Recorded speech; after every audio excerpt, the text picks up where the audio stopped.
Hello, beautiful souls. Welcome back to another episode of Channel Your Light on Your Intuitive. My name is Erin Chandler. I am a psychic medium, intuitive guide and healer, author, and teacher. So I really want to pop on here really quickly.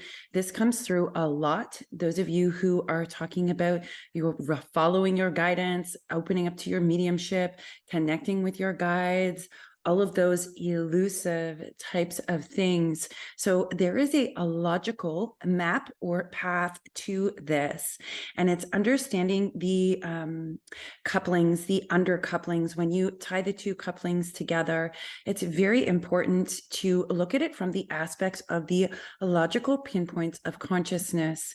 Now, when we are learning to follow our guidance, when we are opening up to mediumship, we all go through a phase or states of it where it's like, am I just imagining this? And we don't trust it. So when we move through a spiritual awakening, when we begin connecting with all those beautiful light beings, our higher selves, we are actually in a process of relearning to trust ourselves.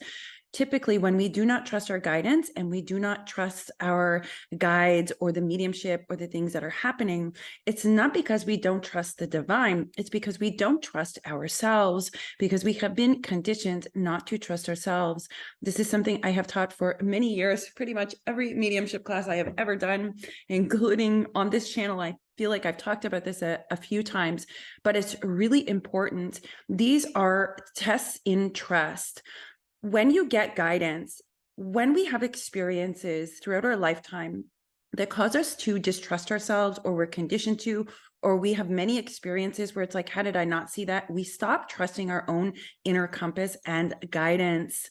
This is really important to understand, because as we begin to trust ourselves and take back our inner power, it becomes easier to follow the guidance. Now, here's something that's very interesting. Some of you will have noticed that you have been asked to do things that make no sense. This is true for some of you, for a specific subset of souls in the collective consciousness.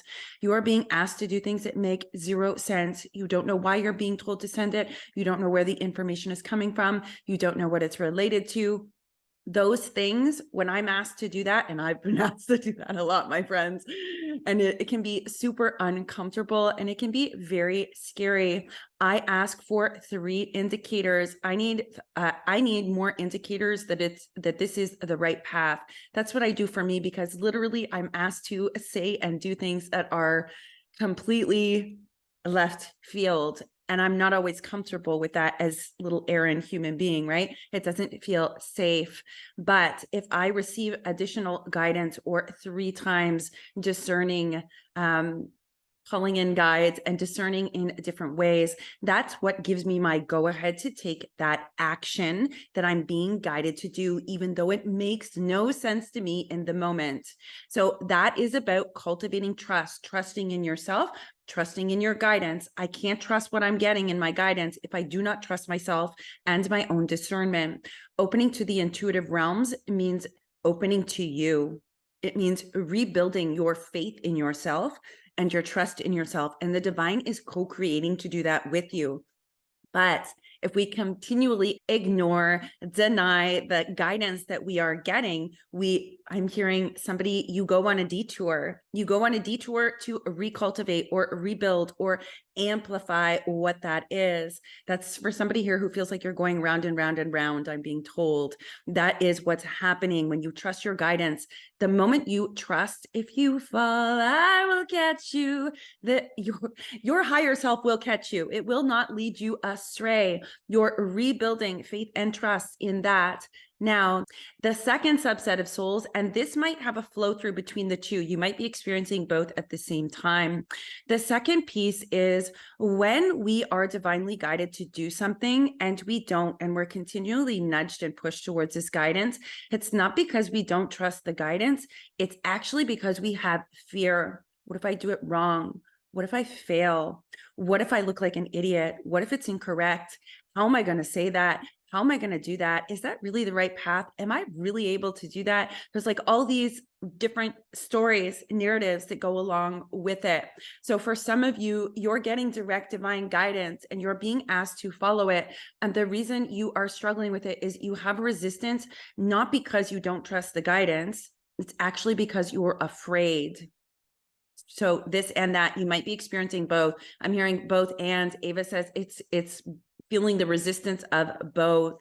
If you follow your heart, if you do it from your heart, it is the divine calling. It is the bridge to all things. It is the thing that keeps your body going in the physical, tangible 3D form. Again, I want to talk about science. I do not know why. So if you think about consciousness and synchronicities, it makes perfect psychological sense that if I do not trust myself and I'm continually in a place of fear and clinging on, I am never going to expand into the unknown because it is too scary. The divine has, I'm seeing one of you, literally, I'm watching multiple piles of presents and gifts wrapped with bows on top, literally waiting for you. If you just jump, if you just take a leap of faith. Because here's the thing, you can always make a different decision. One step at a time, take a one step towards your guidance. If it's really scary or if you're having trouble trusting, all you have to do is one thing. What's going to happen? Is the whole world going to blow up? No. Trust the one thing. If you're told to go somewhere, do the one thing. Every time we do this is how I teach in the triad. You ask for a sign or synchronicity or you get guidance. That's the experience. Then we go to the expression of it. So if we think about intuitive guidance, if we ask for a sign and we receive it, it's expressed in the 3D world outside of us, guiding us, pointing the way. Our heart is leading us, but we dismiss it and deny it, say, no, I'm going to go back over here. Can I get another sign? Signs everywhere, signs. Can I get a signier sign than that? Is the quote. Somebody said that previously. It makes me giggle every time because we all do it. Can I get a signier sign is what I'm hearing. That is really interesting. The universe will not stop sending you signs until they bump you over the head. That goes back to another channeled message on this channel from, I want to say a month ago, or perhaps it was 2 months ago. I will link that at the end of this video for any of you who wish to watch that. That was specifically from my daughter, Ava. So every time we move from my Vasper sign or synchronicity or guidance and I receive it, you have a choice when you receive it. You can dismiss it, distrust it, deny it, ignore it, be afraid of it. You're going to go right back to the very beginning until you get this piece. It's pinging, right? It's the same, whether it's grief, emotions, experience, intuitive, the collective, it's all the same, friends. So you can take this, you can take anything and put it into the triad. I've always taught it in this because that's how my daughter taught me through my grief journey. She's the one who taught me these different aspects of breaking it down psychologically, emotionally, in order to flow with the divine. And that's the whole point, is to flow with the divine, flow with your essence, flow with the guidance, follow the path that has been given to you. Somebody on here, you don't want your purpose. I get it. Oh, I totally get that one. It's not that you don't want it. It's that you don't recognize the end game. You haven't seen the end game. So it's hard for you to step into this purpose when there is like not very much validation in front of you in the external world. You are cultivating the deepest roots I have ever seen. And I'm seeing you also have all of these gifts out in front of you. When we say, okay, I don't trust that, Ava says, go back to the teaching, Mom. I got sidetracked. She says, go back to the teaching. So we have an experience. We ask for a sign. We get guidance. We move to the next step where it's like, okay, I have a choice. I can distrust, deny, dismiss, and go back to asking for more guidance. I can do that.